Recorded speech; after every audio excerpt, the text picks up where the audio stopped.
ஸ்நாக்ஸுக்கு அதிரசம் செய்யலான்னு மாவு இடித்து கிளறி வச்சுருந்தேன். அது ரொம்ப கெட்டியாயிடுச்சு.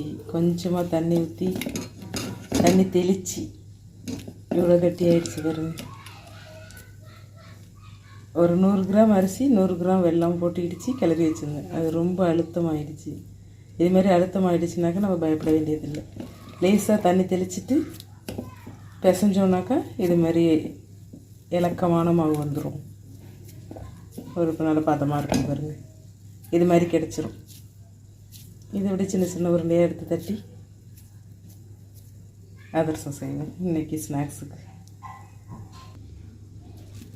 ஒரு குட்டி பிளேட்டில் பாலித்தீன் கவரில் எண்ணெய் தடவி வச்சுருக்கிறேன். சும்மா அந்த தட்டிலேயே கூட நம்ம எண்ணெய் தடவிட்டு செய்யலாம். நான் பாலித்தீன் கவர் போட்டிருக்கிறேன். எடுத்தோம் எண்ணெயில் போட்டுருவோம்.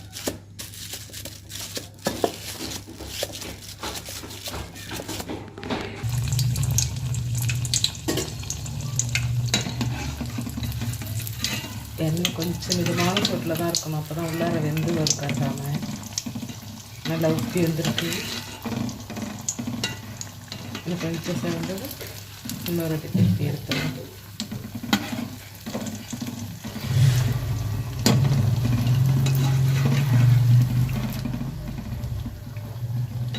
சேர்ந்துருச்சு, எடுத்துருவோம்.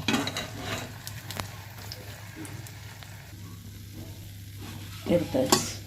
எண்ணெய் வடிட்டோன்னு பேப்பரில் வச்சுருக்குறேன். நாங்கள் சின்ன பிள்ளையாக இருந்தப்பெல்லாம் பண்டிகை நாட்களில் தான் பலகாரம் கிடச்சிச்சு. இப்போலாம் நினச்சப்பெல்லாம் பலகாரம் தான். இந்த பக்கம் வடைக்கு ரெடி பண்ணி வச்சுருக்குறேன். மீதி இருக்கிற மாவையும் அதே பதத்துக்கு நல்லா பிசைஞ்சு போட்டு எடுத்துக்கணும். நீங்களும் அடிக்கடி ஸ்நாக்ஸுக்கு இது மாதிரிலாம் வீட்லேயே செய்து சாப்பிடுங்க. பை.